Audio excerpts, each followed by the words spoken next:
Hi, I'm Susan, and today I'm going to be talking to you about the state of freeze, what it is, and what you can do about it to make it a little bit more tolerable.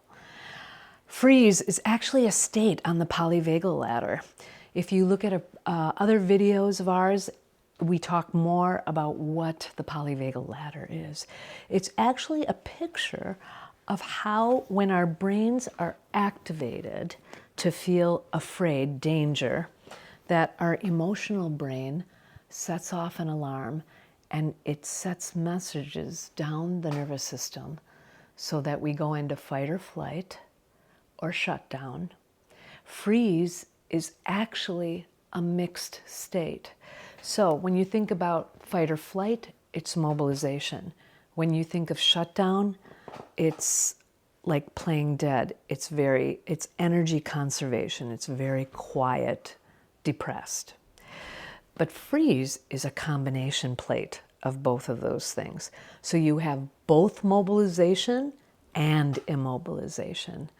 And it's hard to imagine that, but I think we all have these experiences where we freeze in small ways. For example, like when you're a kid and you're taking a test and you freeze when you see the size of the test. And you haven't even read a question yet, but you have a moment like, right? It feels panicky, but of course, it maybe lasts just a couple seconds and then you get going. So, freeze is common for all of us. It's the way our intelligent designer made us to handle difficult situations where we feel trapped so that we can survive very scary, dangerous situations. It's adaptive. It's an adaptive response. But sometimes our brains can read signals that say we're in danger and we're really not in danger.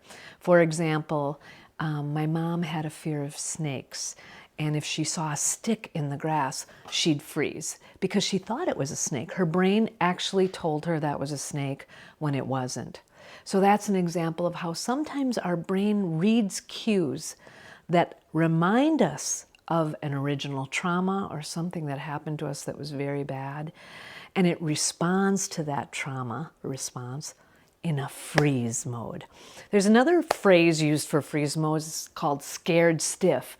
I'm scared stiff because people in a freeze state often have sensations of feeling rigid, pressured, braced, clenched, jumpy.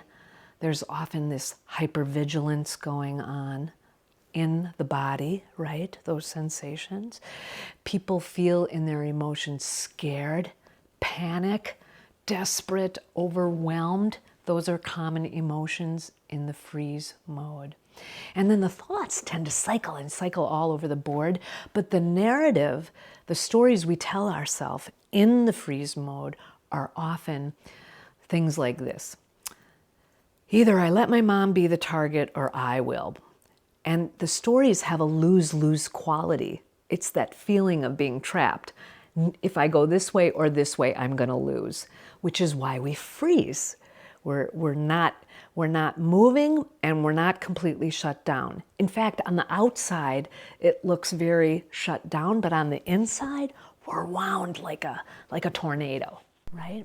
You can watch part 2, How Trauma Gets Us Stuck in a Freeze State, in the Anxiety playlist.